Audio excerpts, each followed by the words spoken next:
ఏమని రాసింది అంటే ఆయన ఇల్లు పరహార గోడ ఎన్ని పరహార గోడలు ఉన్నాయంటే చాలా కంపౌండ్ సాల్స్ ఉన్నాయంట. అంత సెక్యూరిటీ ఉందంట ఆ ఇంట్లో.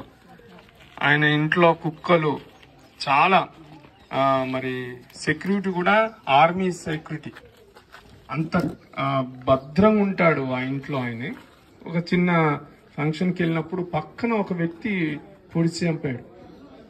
అయితే అంత సెక్యూరిటీ కలిగిన వాడు, అంత ఘనంగా పేరు కలిగిన వాడు నాకేం కాదనుకున్నాడు. కానీ చూసారా, ప్రాణం ఎవరి ద్వారా నుంచి మనకు హాని జరుగుతుందో మనకు తెలీదు, ఎటువైపు నుండి మనకు హాని జరుగుతుందో మనకు తెలీదు.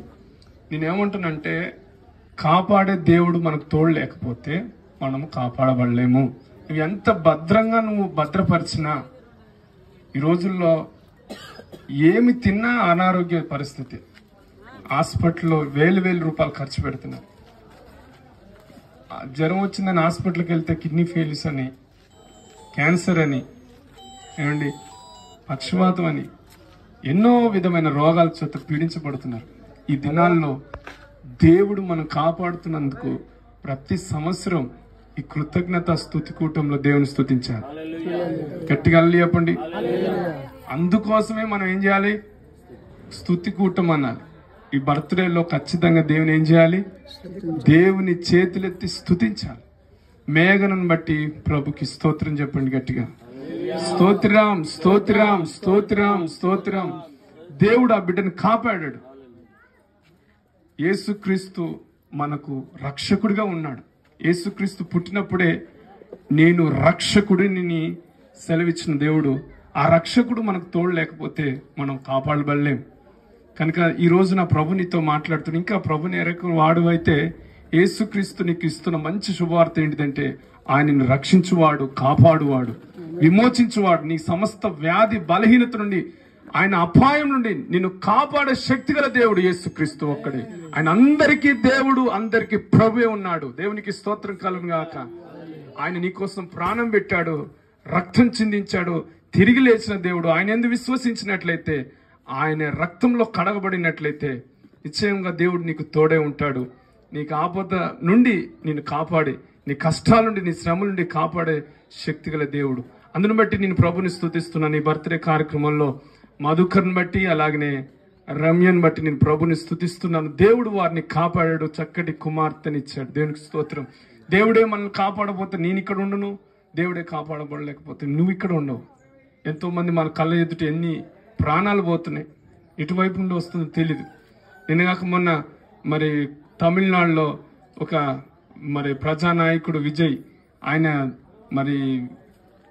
రాజకీయంగా ఆయన మరి పోటీలో నిలబడుతూ ఆయన వేదిక మీద ప్రసంగిస్తుండగానే అక్కడ జనాల మధ్యలో ఉక్కిరి బిక్కిరై 40-50 మంది చనిపోయారట. అట్లా అక్కడ అపాయం వస్తుందని ఎవరికి తెలుసు? ఎంతమంది చనిపోయారు? 2 కాదు, 50 మంది చనిపోయారు. చాలా విచారకరం.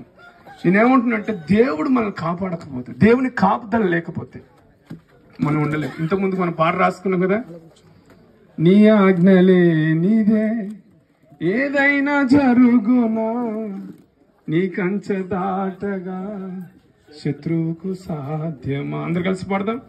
నీ ఆజ్ఞలే నీదే ఏదైనా జరుగునా, నీ కంచె దాటగా శత్రువుకు సాధ్యమా.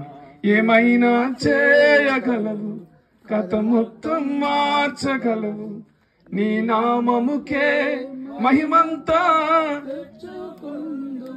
హల్లెలూయా.